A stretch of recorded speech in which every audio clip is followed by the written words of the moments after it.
The crimson emergency lights bathed the command bridge of the Eternal Dominion in an ominous glow as I reviewed the intelligence reports for the third time that cycle. The Devourer Collective had broken through our outer perimeter defenses in the Kepler sector, consuming 3 entire star systems in their relentless advance. My crystalline fingers traced the holographic display, showing their projected path, each calculation confirming what we all knew, but dared not speak aloud. The hegemony was losing. For the first time in our recorded history, we faced an enemy that seemed genuinely unstoppable. The Devourers were not merely conquerors. They were existence itself, made hungry. They consumed matter, energy, even the quantum foam of space-time, leaving behind voids where reality simply ceased to exist. Our most advanced weapons barely slowed their advance, and our legendary battle prowess meant nothing against an enemy that could unmake you at the molecular level. Commander Kethvar came the harmonic voice of my tactical officer, Vextal, her bioluminescent patches flickering with nervous energy. Long-range sensors are detecting an unknown fleet approaching from the Sol system. Configuration and technology signatures are unprecedented. I turn my attention to the sensor array, expecting perhaps another refugee fleet or a last-ditch hegemony reinforcement. What I saw instead made me pause. The ships were crude by our standards, constructed from primitive alloys, and powered by what appeared to be controlled nuclear fusion. Yet there was something about their formation, their approach vector, that spoke of tactical sophistication. "Hail them!" I commanded, my voice carrying the harmonic undertones that marked me as a fleet commander. "Let us see what manner of species approaches our battlefield." The main display shimmered, and suddenly I was looking at something I had never encountered before. The being on screen was bipedal, like many species, but there was something unsettling about its organic appearance. Soft flesh covered its frame, with no visible natural armor or defensive adaptations. Primitive hair sprouted from the top of its cranium, and its small, round eyes held an expression I couldn't immediately classify.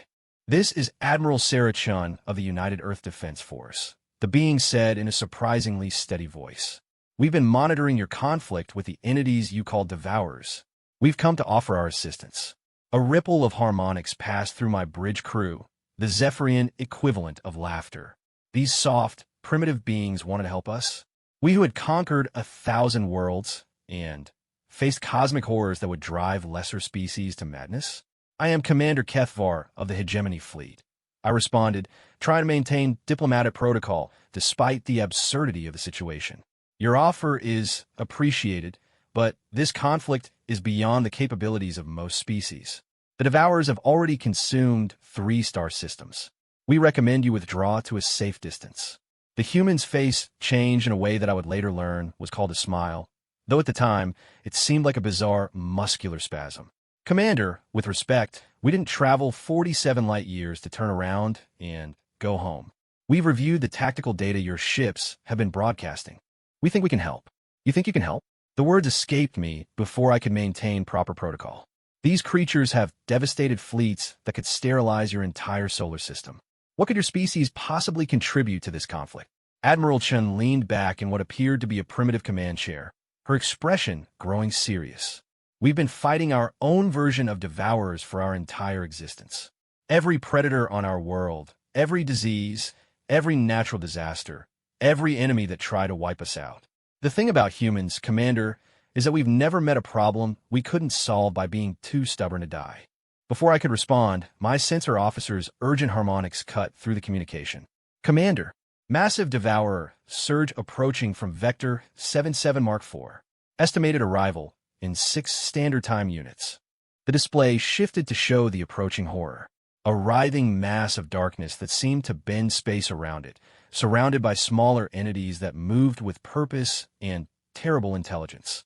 My tactical computers estimated at least 4,000 individual Devourers, more than had ever been seen in a single formation. "Admiral Chun," I said, my voice taking on the formal tones reserved for final communications, "I recommend your fleet withdraw immediately.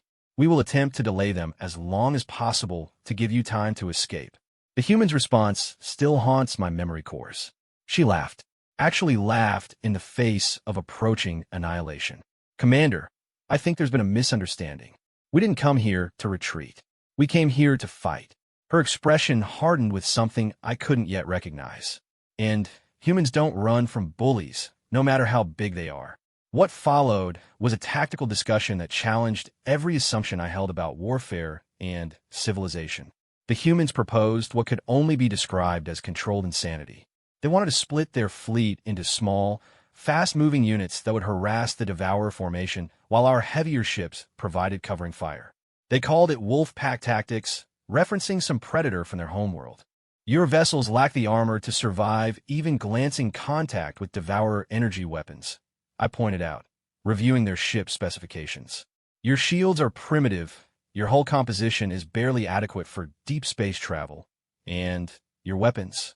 I paused, studying the data. What exactly are these kinetic penetrators your ships carry? Railguns, Admiral Chun explained with what I was beginning to recognize as pride. We accelerate dense metal projectiles to a significant percentage of light speed and punch holes in things. Simple, reliable, and very difficult to defend against if you're not expecting them. My tactical officer interjected with barely contained skepticism. Commander, these weapons would require enormous power generation and would create significant recoil forces. How do they maintain vessel stability?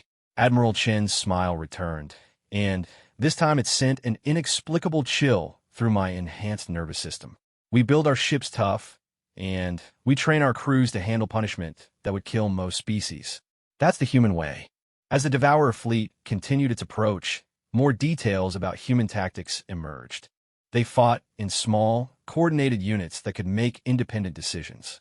Their ships were designed to absorb damage that would cripple our more elegant vessels, and their crews were trained to continue fighting even with massive system failures. Let me understand this correctly, I said, reviewing their tactical proposal. You intend to fly directly into the Devourer formation at close range and engage them with primitive projectile weapons while your ships are being torn apart around you. That's the plan, Admiral Chin confirmed. Though I'd appreciate it if you could provide some heavy fire support when things get interesting. When things get interesting, the concept of deliberately seeking out interesting situations during combat was so alien to my understanding that my translation protocol struggled with it. Admiral, engaging Devourers at close range is not interesting. It is suicide. The human leaned forward, and for the first time since our communication began, I saw something in her eyes that my species had forgotten existed. It was the look of a predator that had been backed into a corner, but refused to submit. Commander, let me tell you something about humans. We've been facing extinction since the day we evolved. Ice ages, supervolcanic eruptions, plagues, wars, asteroid impacts, climate disasters, and 1,000 other things that should have wiped us out. But we're still here. You know why? I waited, genuinely curious despite myself. Because when something tries to eat us, we eat it right back. We don't just fight to survive, we fight to win. And sometimes the only way to win is to do something so crazy that even cosmic horrors don't see it coming. The Devourer fleet was now close enough for individual entities to be resolved on our sensors. Each one was roughly the size of a battle cruiser, but they moved with organic fluidity that spoke of intelligence far beyond their apparent form. My tactical computers were running constant projections, and every scenario ended the same way: total annihilation of both fleets. Admiral, I said, making what I believed would be my final command decision, I cannot in good conscience allow your fleet to sacrifice itself in a futile gesture. This is not your fight. Her response changed everything I thought I knew about courage. You're wrong, Commander. This is exactly our fight. Those things want to erase entire star systems from existence. They want to unmake reality itself. That's not just a threat to your people or mine. That's a threat to everything that is, was, or ever could be. And humans don't let bullies destroy the neighborhood without a fight. She paused, checking something on her display before continuing. Besides, we've got something those Devourers have probably never encountered before, which is a species that's so stubborn we once spent 4 years fighting a war in trenches filled with poison gas and rotting corpses just because neither side was willing to admit defeat. We've got experience being unreasonable. As I watched the approaching darkness on my sensors, I made a decision that violated every tactical doctrine my species had developed over millennia of warfare. I was going to trust these impossible, fragile, utterly insane humans with the fate of my fleet and potentially my entire species. Admiral Chun, I said formally, The hegemony fleet accepts your alliance. May your gods watch over us all. Her final words before we close communication to prepare for battle still echo in my memory. Commander, our gods help those who help themselves. And we've gotten very good at helping ourselves. The countdown to contact began, and for the first time in my 3 centuries of existence, I felt something I couldn't identify. My enhanced physiology was experiencing unfamiliar sensations. My normally steady biorhythms were fluctuating, and my tactical algorithms were struggling to process the variables introduced by our new allies. I didn't realize it then, but I was feeling the first stirrings of what humans call anticipation. And beneath that, something darker and more primal was beginning to awaken in my consciousness. Something that would soon have a name. Fear. The void between stars erupted into chaos as the first wave of devourers met our combined fleet. What I witnessed in those opening moments challenged everything I understood about warfare, physics, and the nature of sentient behavior. Admiral Chun hadn't been exaggerating about human tactics. Her ships moved like nothing I had ever seen in space combat. Instead of maintaining proper formation discipline, they scattered into small groups of 3 or 4 vessels, each group moving independently, but somehow maintaining perfect coordination with the others. They accelerated beyond what should have been safe limits for organic crews, pulling maneuvers that would have liquefied the organs of most species. How are their crews surviving those acceleration forces? My medical officer, Zixmoth, asked through harmonic frequencies tight with disbelief. Our sensors showed the human vessels pulling maneuvers that generated forces exceeding 40 standard gravities. The answer came through our communication link with a human flagship. Static-filled voices speaking in urgent, clipped tones that somehow managed to convey both professional competence and what could only be described as enthusiasm. Bravo team, harbor on my mark, 15G acceleration for 40 seconds. Copy that, Admiral. Crew is locked and loaded for maximum burn. Ghost Squadron, prepare for spiral approach. We're going to thread the needle between those 2 big ones. Roger, Ghost Leader. Beginning combat rotation now. I watched in fascination as the human crews prepared for acceleration forces that would incapacitate my people despite our enhanced physiology. They called it pulling GS, and they spoke about it with the casual tone of someone discussing the weather. The first engagement came when a group of 12 devourers broke off from the main formation to intercept one of the human wolf packs. These particular entities were roughly frigate-sized, their forms shifting between solid matter and something that hurt to observe directly. They moved with predatory grace, surrounding the 4 human ships in a perfect sphere of destruction. What happened next defied my understanding of physics and tactics. The human ships didn't try to escape the encirclement. Instead, they accelerated directly toward the center of the Devourer formation while spinning on their longitudinal axis. As they spun, their railguns fired continuously, creating a cone of hypervelocity projectiles that carved through space like the claws of some impossible predator. Weapons impact confirmed, came Admiral Chen's voice over the communication link. Those things don't like getting punched with tungsten penetrators at 0.7% light speed. The Devourers, creatures that had shrugged off our most advanced energy weapons, began to rupture and dissolve as the primitive human projectiles tore through their forms. But what truly shocked me wasn't the effectiveness of their weapons. It was their reaction to taking damage in return. One of the human ships, a vessel they called the Indomitable, took a direct hit from a Devourer energy weapon. The blast vaporized half of its hull and left the ship trailing atmosphere and debris. By every rational measure, the vessel was destroyed and its crew dead or dying. Instead, the ship continued fighting. Indomitable, report status, came Admiral Chen's voice. We've lost main power, life support is failing, and the hull is breached in 14 locations, responded a voice that sounded impossibly calm given the circumstances.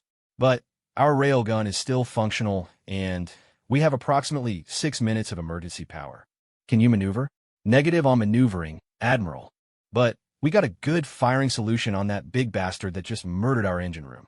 I watched in stunned silence as the crippled human vessel, streaming atmosphere and clearly dying, continued to fire its weapon until its power systems finally failed.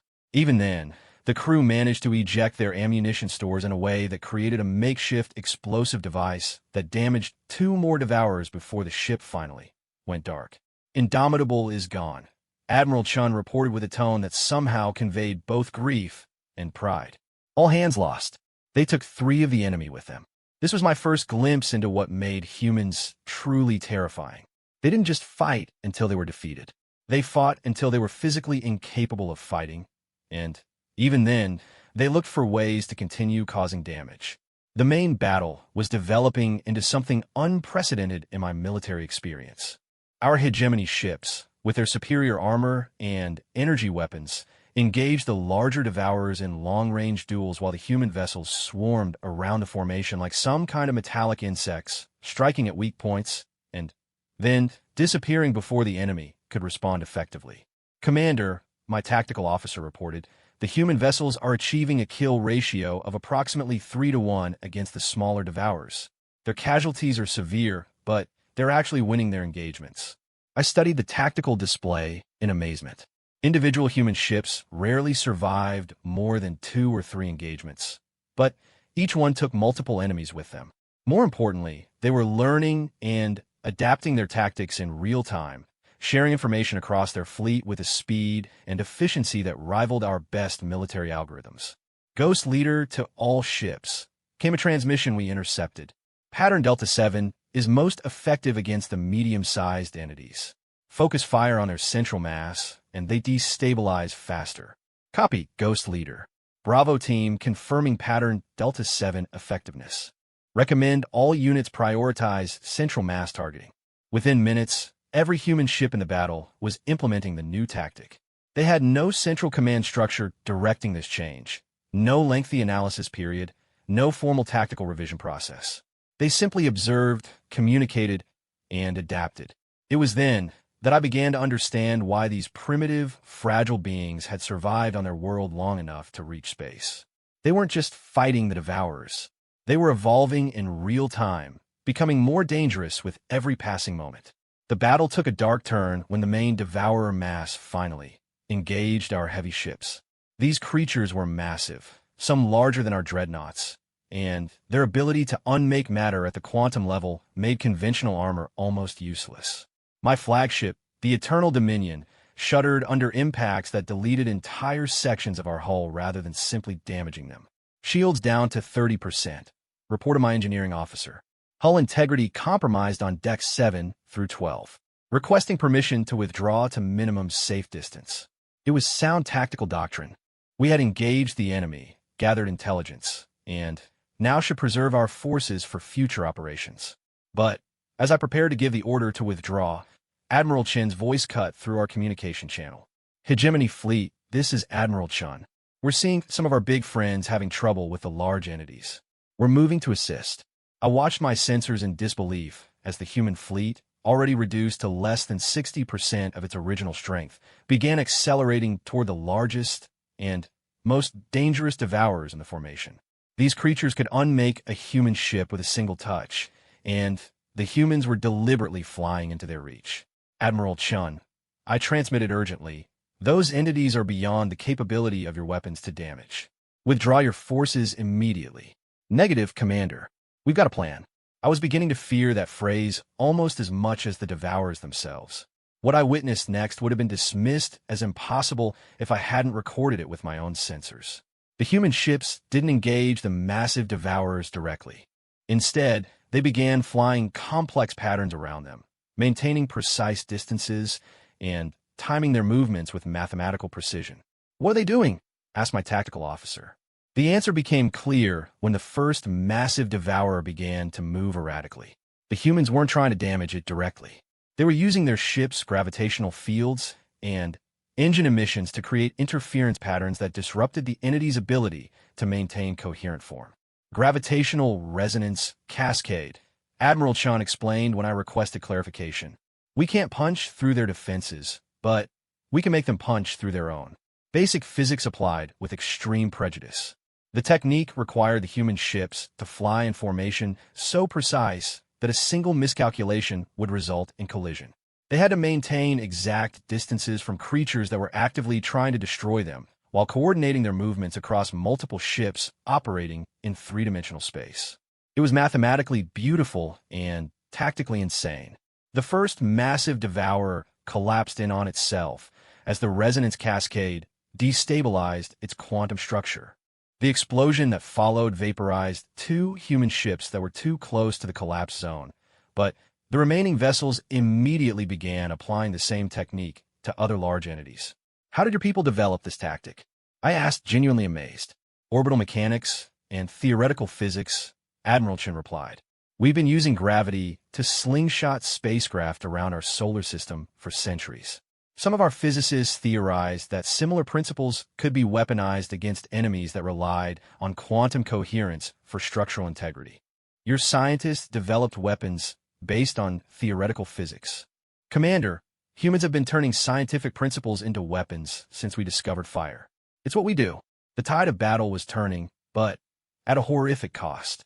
The human fleet was being systematically destroyed even as they achieved unprecedented success against the Devourers. I watched ship after ship disappear in flashes of light and debris, their crews dying in service to beings they had never met before this day. Yet they kept fighting. More than that, they kept innovating. As their ships were destroyed, the survivors shared their tactical data with the remaining vessels. Each death taught them something new about their enemy, and each lesson was immediately applied across the entire fleet. I realized I was witnessing something that had never before occurred in galactic history. A species that treated warfare not as a contest to be won or lost, but as a problem to be solved. And they were willing to pay any price for the solution. Commander, my sensor officer reported, the Devourer formation is beginning to collapse. They're retreating toward the outer system. It was true. The creatures that had seemed unstoppable were withdrawing, their formation broken, and their numbers significantly reduced. But the price of victory was staggering. Of the original human fleet of 200 ships, fewer than 30 remained functional. Admiral Chen's voice came through our communication system one final time as her ships began to regroup. Commander Kethvar, this is Admiral Chen. The immediate threat has been neutralized, but our long-range sensors are showing multiple additional Devourer formations approaching from different vectors. We need to prepare for the next phase. Admiral, I said, my voice carrying harmonics of respect I had never used when addressing a member of another species. Your fleet has suffered catastrophic losses. Surely you cannot continue this engagement.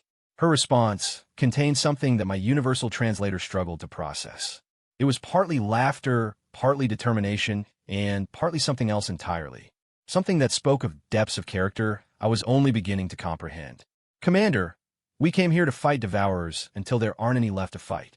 We've still got ships, we've still got crews, and we've still got plenty of ammunition. The question isn't whether we can continue. The question is whether you're ready for what comes next. As I looked at my tactical display showing the approaching Devourer reinforcements, I felt that strange sensation in my consciousness growing stronger. My enhanced physiology was experiencing something that had no equivalent in Zephyrian psychology. My hands were trembling slightly, my biorhythms were accelerating, and my tactical algorithms were producing probability calculations that made no logical sense. I was beginning to understand fear. But, more troubling still, I was beginning to understand why humans seemed to thrive on it. The respite between battles lasted exactly 4 hours and 17 minutes. During that time, I learned more about human psychology than 3 centuries of military service had taught me about any other species, including my own. While my crew worked frantically to repair battle damage and replenish ammunition stores, I observed the humans preparing for what they casually referred to as Round 2. What I witnessed defied every principle of military psychology and battlefield medicine that I had ever studied. The human crews didn't exhibit the normal signs of combat stress that afflicted other species after witnessing mass casualties. Instead, they became more focused, more efficient, and somehow more dangerous. They moved through their damaged ships with purposeful energy, repairing systems with salvage components, and improvised solutions that would have been rejected by our safety protocols as insanely dangerous. Admiral, I transmitted to Chen's flagship. My medical scanners indicate that your crew members are operating under extreme physiological stress. Their neural activity patterns suggest they should be incapacitated by what my people would recognize as severe combat trauma. Admiral Chun appeared on my display, and I noticed that her appearance had changed subtly since our first contact. Her eyes had acquired a hardness that hadn't been there before, and her movements carried the precise economy of motion that marked a predator fully committed to violence. Commander, humans don't break the same way other species do. Stress and trauma don't shut us down. They sharpen us. We evolved on a world where everything wanted to eat us, so we learned to get more dangerous when we're hurt, not less. She gestured towards something off-screen, and I could hear the sounds of her crew working in the background. Instead of the quiet, efficient repairs my own crew performed, the humans were creating a constant stream of communication, sharing ideas and information with an intensity that bordered on chaos. Listen, Commander, she continued, I need to explain something about human combat psychology, because what you're about to see is going to seem impossible. When humans go into battle, especially when we're fighting for survival, we don't just fight with weapons and tactics. We fight with everything we've ever learned, everything we've ever experienced, and everything we've ever dreamed of. I don't understand. Watch and learn. The second wave of Devourers arrived with a force that dwarfed the first assault. My sensors counted over 10,000 individual entities, ranging from fighter-sized scouts to massive constructs that registered as small moons. They approached in perfect formation, having apparently learned from their previous encounter, and adapted their tactics accordingly. All human vessels, Admiral Chen's voice broadcast across all frequencies. This is what we came for. Remember your training, trust your instincts, and let's show these cosmic bullies what happens when they pick on the wrong neighborhood. What followed was a demonstration of human adaptability that bordered on the supernatural. The first thing I noticed was that the human ships had been modified during our brief respite. They had somehow integrated salvaged Devourer technology into their own systems, creating hybrid weapons that combined human engineering with alien capabilities. When I asked how they had accomplished this so quickly, the response was characteristically human. Our engineers are really good at making things work that aren't supposed to work, came the voice of someone identified as Chief Engineer Martinez. Give us some spare parts and a problem to solve, and we'll figure something out. The second thing I noticed was that the human tactics had evolved again. Instead of the wolf pack strategies they had used previously, they were now employing what could only be described as controlled chaos. Individual ships operated independently, but somehow managed to create emergent patterns of attack that maximized damage while minimizing their exposure to retaliation. How are they coordinating without a central command structure? My tactical officer asked, his harmonic frequencies tight with confusion. The answer came from monitoring human communications during the engagement. They weren't following predetermined tactical plans. Instead, each ship was making independent decisions based on real-time assessment of battlefield conditions, while simultaneously sharing those decisions with every other human vessel in the engagement zone. Bravo 7, I'm seeing an opening in Sector 44 Alpha. Can you confirm? Confirmed, Bravo 7. Ghost 3 is already moving to exploit. Recommend Bravo 5 provide cover. Bravo 5 here, moving to cover position. Charlie team, can you handle that big bastard coming up on our 6? Charlie leader, we've got it. Beginning attack, run now. They were thinking collectively while acting individually, creating a form of distributed intelligence that allowed them to respond to battlefield changes faster than any centralized command system could process. The third thing I noticed was the most disturbing. The humans were enjoying themselves. Ghost leader to all ships came a transmission filled with what could only be described as enthusiasm. These new hybrid weapons are working great. I just punched a hole clean through something the size of a battleship. Copy that, Ghost leader. Bravo team is confirming similar results. These things definitely don't like getting hit with their own technology. Charlie 3 here. Just wanted to say this is the most fun I've had since we blew up that asteroid back in the Sol system. They were experiencing pleasure from combat against creatures that were systematically destroying their fleet. They were laughing as their ships were torn apart around them. They were celebrating each small victory, even as they faced certain annihilation. This was when I first truly understood what fear meant. It wasn't the Devourers that terrified me, despite their ability to unmake reality itself. It was the gradual realization that I was fighting alongside beings who found joy in circumstances that would drive my people to madness. The humans weren't just willing to die in battle. They were having fun doing it.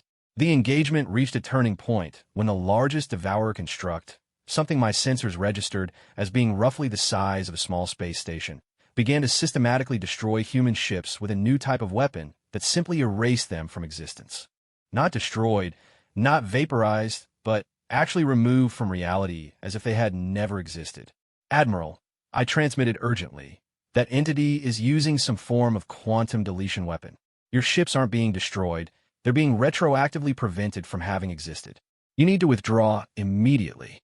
Admiral Chen's response was to laugh. Actually laugh in the face of a weapon that could erase her from the timeline. Commander, that thing just made this personal. Nobody deletes humans from existence without permission.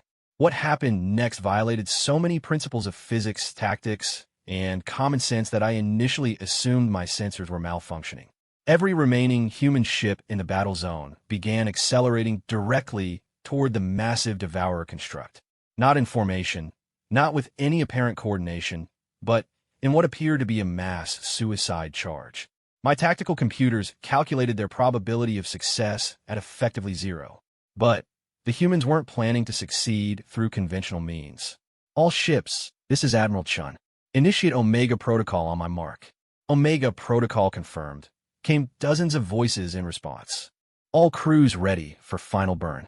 I watched in horrified fascination as the human ships began overloading their own power systems.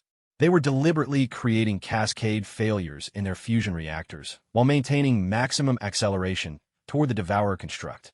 Admiral, I transmitted desperately. Your ships are about to suffer catastrophic reactor failures. You need to emergency shut down immediately. Negative, Commander. We're not having reactor failures. We're creating them. On purpose. The first human ship reached the Devourer construct and detonated with the force of a small star. The explosion was followed immediately by a second, then a third, then a continuous chain of nuclear detonations as ship after ship deliberately destroyed itself against the alien entity. But these weren't random suicide attacks. Each detonation was precisely timed and positioned to create a resonance cascade effect in the Devourer's quantum structure. The humans were using their own ships as guided warheads, not just to damage the enemy, but to create specific interference patterns that would destabilize its ability to exist in normal space-time. How did they calculate the precise timing and positioning for such an attack? My science officer asked in amazement. The answer came from Admiral Chen's final transmission as her own ship prepared for its terminal run against the Devourer construct. Commander, when humans are faced with a problem we can't solve with conventional methods, we don't give up. We change the definition of conventional. This creature wants to erase things from existence? We'll show it what erasure really looks like. The Liberty, Admiral Chen's flagship, detonated in an explosion that temporarily blinded our sensors. When the interference cleared, the massive Devourer construct was gone. Not destroyed, not damaged, but completely absent from space-time as if it had never existed. The humans had weaponized their own destruction to create a localized reality failure that erased their target from existence more completely than any Devourer weapon could manage. The remaining Devourer forces, apparently as shocked by this development as I was, began an immediate withdrawal from the system.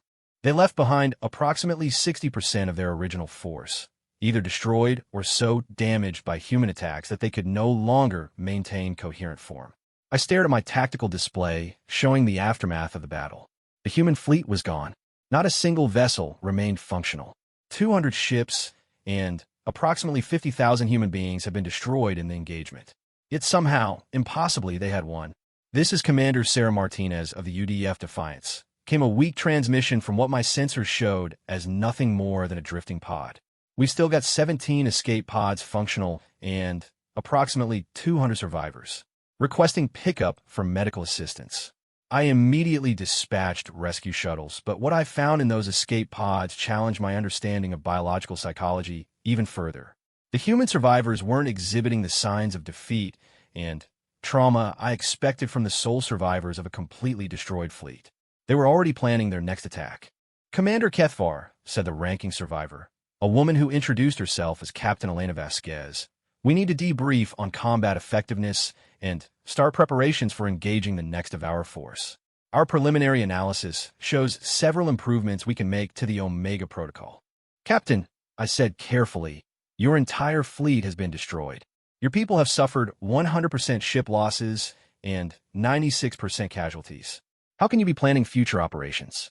Her smile was exactly like Admiral Chen's had been, and it sent that same inexplicable chill through my enhanced nervous system. Commander, humans don't measure victory by ships remaining or casualties taken. We measure victory by whether the enemy is more afraid of us than we are of them. She paused, checking a datapad that had somehow survived the destruction of her ship. And, judging by how fast those devourers ran away, I'd say we're winning. As I watched the human survivors begin immediate tactical analysis of their own destruction, I finally understood what was happening to my consciousness. The sensation I had been experiencing, the trembling and accelerated biorhythms and probability calculations that made no sense, had a name. Terror, not of the devourers, who were at least comprehensible as an external threat. Terror of the humans, who treated impossible odds as interesting challenges and their own deaths as tactical opportunities. And the most terrifying part was realizing that I was beginning to understand their perspective. Somewhere in the depths of my enhanced consciousness, I was starting to appreciate the beauty of their approach to warfare. I was starting to think like a human. The intelligence reports arrived 7 standard cycles after the second battle, and their contents changed everything I thought I knew about the scope of our conflict with the Devourers. What we had been fighting wasn't just an invasion force or a scouting expedition. It was a harvesting operation, and we had just encountered the advance teams. Commander, my intelligence officer, HFY, reported with harmonic frequencies that conveyed barely controlled panic. Long-range sensors are detecting massive devourer formations approaching from 17 different vectors. Preliminary estimates suggest a total force of over 1 million entities, including constructs that register as artificial planets. I studied the tactical display in silence, processing information that made our previous encounters seem like minor skirmishes.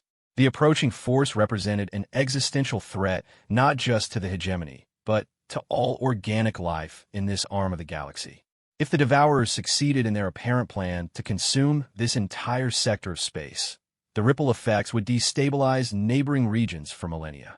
Time to arrival of the primary force? I asked. 47 standard cycles, assuming they maintain current velocity profiles. 47 cycles to prepare for what amounted to the end of civilization as we knew it. Even with our most optimistic projections, the combined forces of every species in the hegemony couldn't meaningfully oppose a threat of this magnitude. We would need something unprecedented, something impossible. We would need more humans. The rescue and recovery operation for the human survivors had revealed capabilities that challenged my understanding of their species' limitations. Despite suffering injuries that should have been fatal to any organic being, many of the humans were not only conscious, but actively working to analyze the tactical data from their encounters with the Devourers.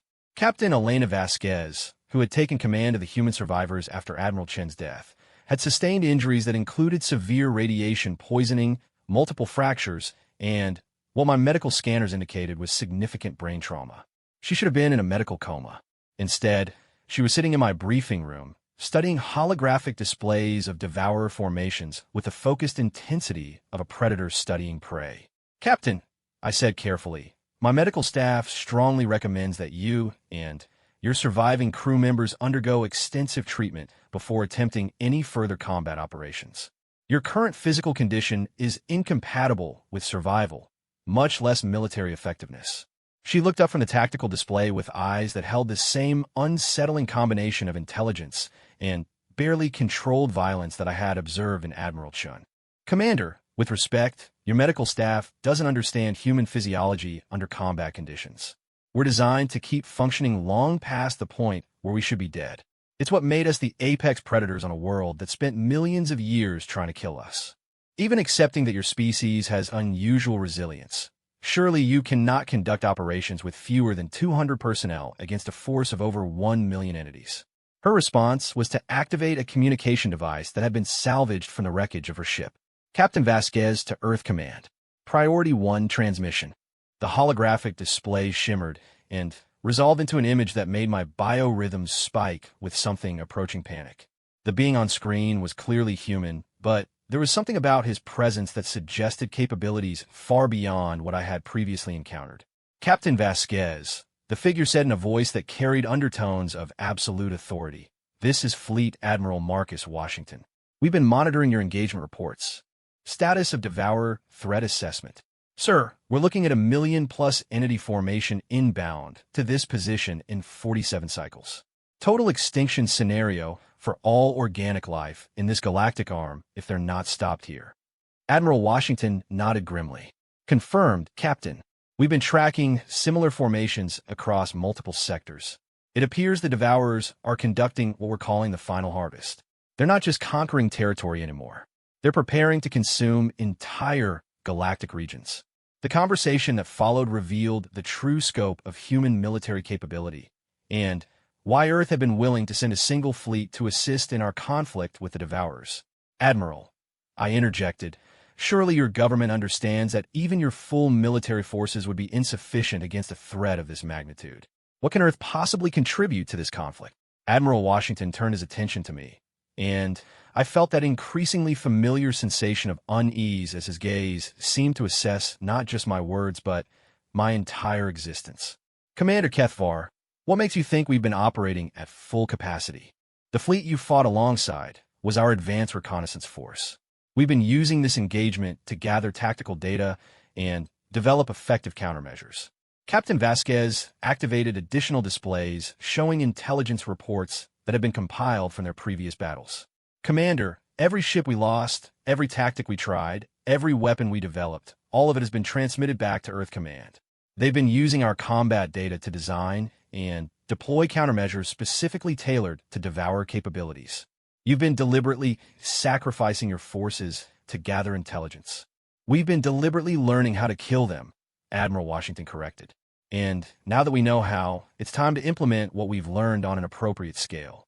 What they showed me next challenged every assumption I held about human civilization and its technological capabilities.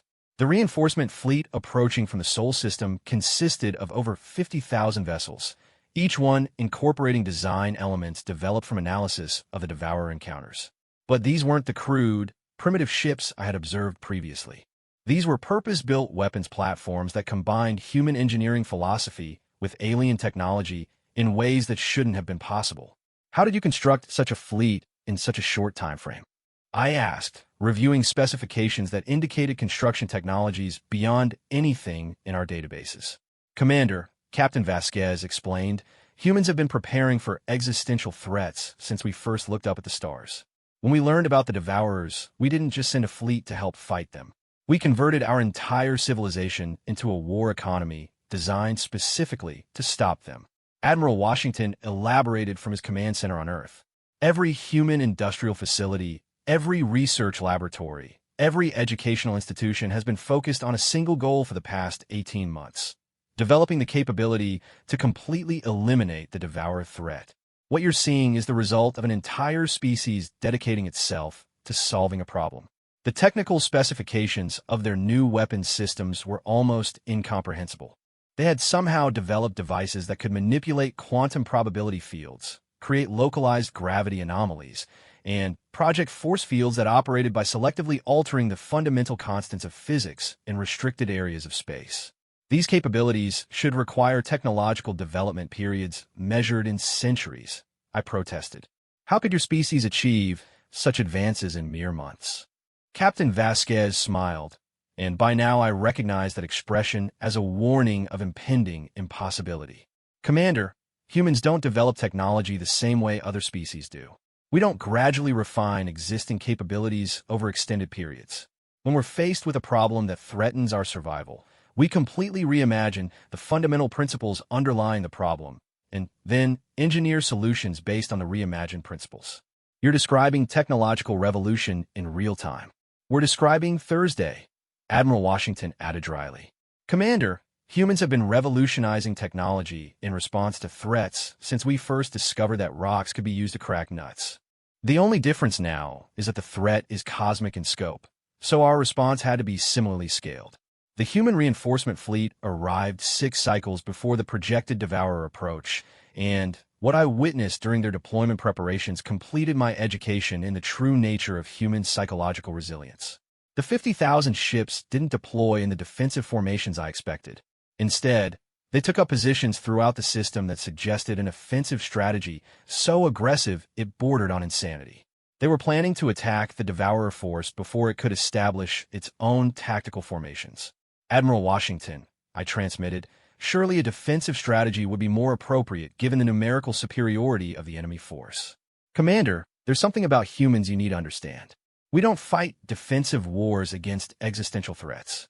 When something threatens to completely destroy us, we don't try to survive the encounter. We try to completely destroy it first. The final preparations revealed the true scope of what humans meant by appropriate scale response to the Devourer threat. They weren't planning to defeat the incoming force. They were planning to use the incoming force as a testing ground for weapons systems designed to hunt down and eliminate every Devourer entity in the galaxy. Captain Vasquez, I said as we reviewed the final tactical plans, your species is planning to use this engagement to begin a galactic extermination campaign against the Devourers? Commander, she replied with that increasingly familiar smile, humans don't like bullies. And when we find bullies who threaten innocent people, we don't just stop them from being bullies. We make sure they can never be bullies again. As the countdown to the Devourer arrival entered its final phases, I found myself experiencing that strange sensation in my consciousness more intensely than ever before. My enhanced physiology was generating response patterns that had no equivalent in Zephyrian psychology. I was trembling almost continuously, my biorhythms were chaotic, and my tactical algorithms were producing probability calculations that defied mathematical logic. But for the first time since these sensations had begun, I understood what they represented. It wasn't just fear of the humans and their incomprehensible approach to warfare. It was something deeper and more fundamental. I was experiencing anticipation. Despite every rational analysis suggesting that what we were about to attempt was impossible, despite the overwhelming numerical superiority of our enemies, despite the cosmic scale of the threat we faced, I found myself looking forward to the battle. I was starting to think that maybe, just maybe, the impossible was exactly what the universe needed. And I was beginning to understand why humans spent so much time attempting the impossible.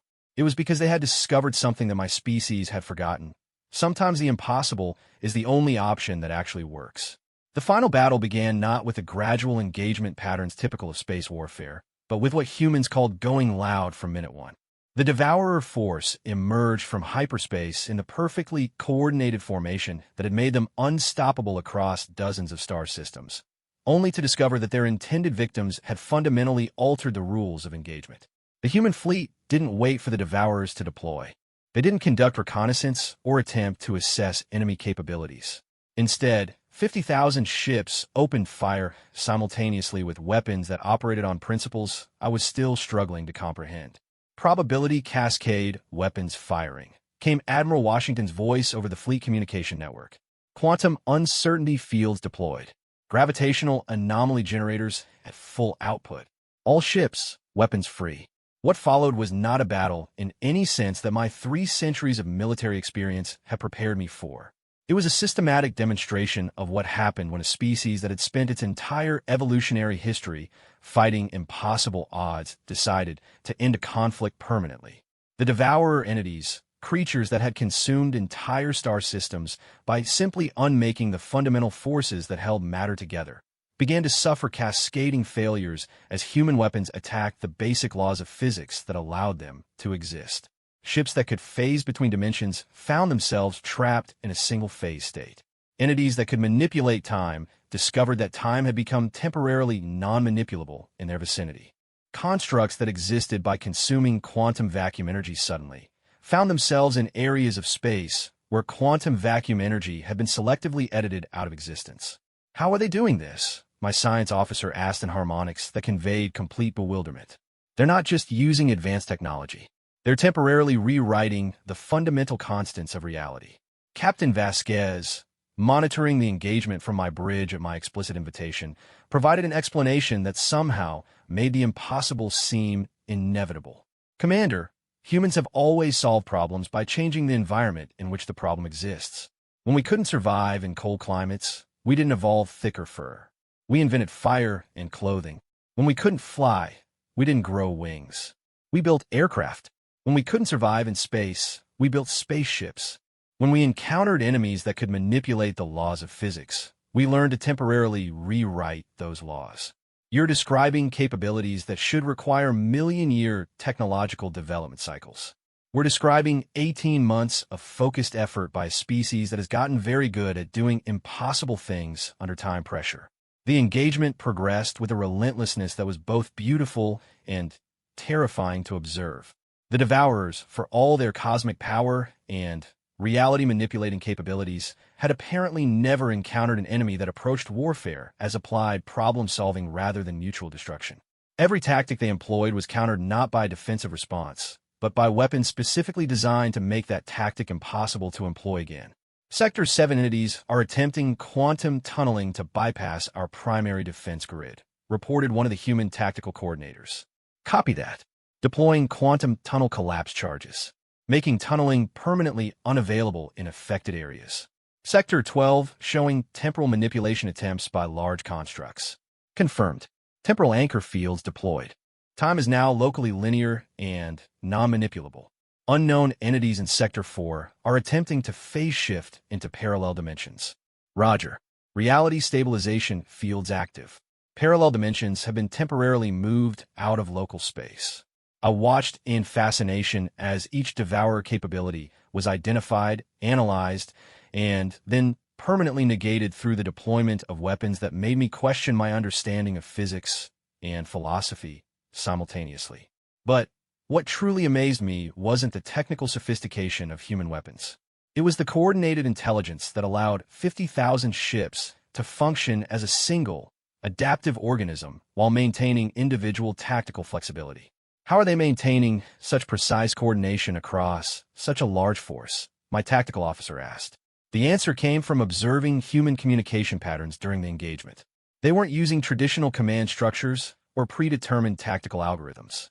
Instead, every ship was simultaneously gathering data, analyzing patterns, developing solutions, and sharing results with the entire fleet in real time. Go Squadron has confirmed that Pattern Delta 77 is effective against the medium constructs in Sector 9. Copy, Go Squadron. Pattern Delta 77 now deployed fleet-wide. Bravo Team is reporting 93% effectiveness. Charlie Group has identified a new entity type in Sector 15, applying modified Pattern Delta 77 with quantum resonance enhancement. Confirmed, Charlie Group. Modified pattern is showing 98% effectiveness. Updating Fleet Tactical Database.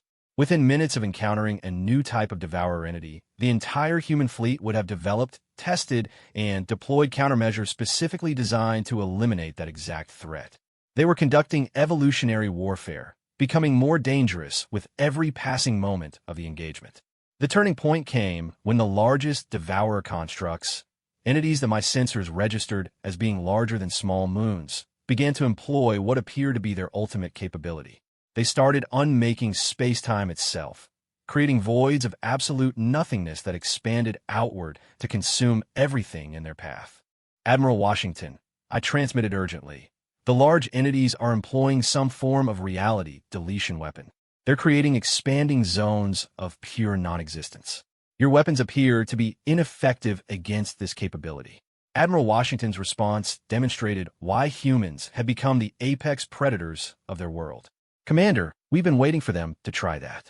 It's exactly what we hoped they would do. What happened next completed my education in the true nature of human strategic thinking. The reality deletion weapons weren't a threat to be countered. They were an opportunity to be exploited. All ships, came Admiral Washington's voice over the fleet communication system. Omega Plus protocol is now authorized. Initiate reality anchor deployment on my mark. The human ships began moving with purpose and coordination that defied their apparent chaos. Instead of retreating from the expanding voids of nothingness, they were positioning themselves around the edges of each deletion zone with mathematical precision. What are they doing? My sensor officer asked. Captain Vasquez provided an answer that challenged my understanding of both physics and psychology. They're going to contain the reality deletion effect and use it as a weapon against the Devourers themselves. Instead of letting them unmake local space-time, we're going to help them unmake all the space-time where Devourers exist. That's impossible. You can't selectively control reality deletion weapons. Commander, Humans have been controlling impossible forces since we first learned to harness fire. The only difference is scale. The reality anchor deployment created a network of interconnected stability fields that surrounded each expanding void of nothingness. But instead of stopping the deletion effect, the anchors redirected it, creating control channels that could be aimed at specific targets. I watched in stunned amazement as the humans turned the Devourer's ultimate weapon against them, using reality deletion effects to systematically erase every enemy entity from existence. Not destroyed, not damaged, but completely removed from space-time as if they had never existed in the first place. Fleet-wide status report.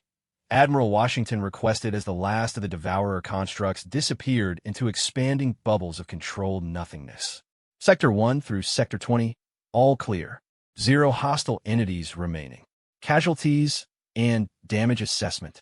17 ships lost to friendly fire incidents during reality anchor deployment. No casualties from enemy action. Total human losses, 433 personnel. 433 casualties out of approximately 1 million human crew members engaged against over 1 million Devourer entities. The battle had resulted in a casualty ratio that shouldn't have been mathematically possible. But the most significant moment came after the immediate tactical situation had been resolved. As the human fleet began recovery operations and system security sweeps, Admiral Washington transmitted a message that changed my entire understanding of what this engagement had represented. All ships, this is Fleet Admiral Washington. Phase 1 of Operation Cosmic Cleanup has been completed successfully.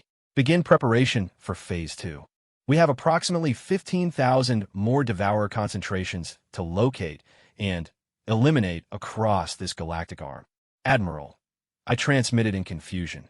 Surely you don't intend to continue offensive operations against remaining Devourer forces? You've achieved a complete victory here. Why risk further casualties? His response encapsulated everything I had learned about human psychology during our brief but intense partnership. Commander, humans don't fight wars to achieve acceptable outcomes. We fight wars to solve problems permanently. The problem isn't that Devourers attacked this system. The problem is that Devourers exist anywhere in a universe where innocent people might encounter them. Captain Vasquez elaborated from her position on my bridge. Commander, you have to understand something about human strategic thinking. When we identify a threat to our survival or the survival of other innocent beings, we don't just neutralize that specific threat. We eliminate the entire category of threat from existence. You're planning to hunt down and destroy every Devourer entity in the galaxy? We're planning to hunt down and destroy every Devourer entity in the universe, Admiral Washington corrected. This was never about winning a single battle or even a single war. This was about making sure that no other species ever has to face what you faced when the Devourers first appeared in your space. As the human fleet began preparations for their galactic extermination campaign, I finally understood what had been happening to my consciousness throughout our encounters. The fear I had been experiencing wasn't fear of the humans themselves. It was fear of recognizing something in them that my species had lost somewhere in our evolution from survival-focused organisms to technologically enhanced beings. The humans fought not just to survive, but to ensure survival itself remained possible for others. They approached warfare not as a contest between opposing forces, but as applied engineering directed toward permanently solving existential problems.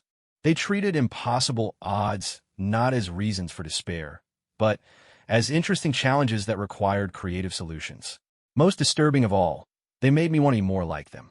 Captain Vasquez, I said as her crew prepared to transfer to one of the human ships for continued operations, I have a request that may seem unusual given our short acquaintance. What can we do for you, Commander? I would like to volunteer my services and those of my crew for your continued operations against the Devourers. We have extensive experience with galactic navigation and deep space logistics that might prove useful. She studied me with those unsettling human eyes for a long moment before responding. Commander, are you sure you understand what you're volunteering for? We're talking about potentially decades of continuous combat operations across multiple galactic regions. High casualty rates, constant danger, and tactics that most civilized species would consider insane. I considered her words carefully, processing the implications of joining a species-wide campaign to permanently eliminate an existential threat through the systematic application of controlled insanity.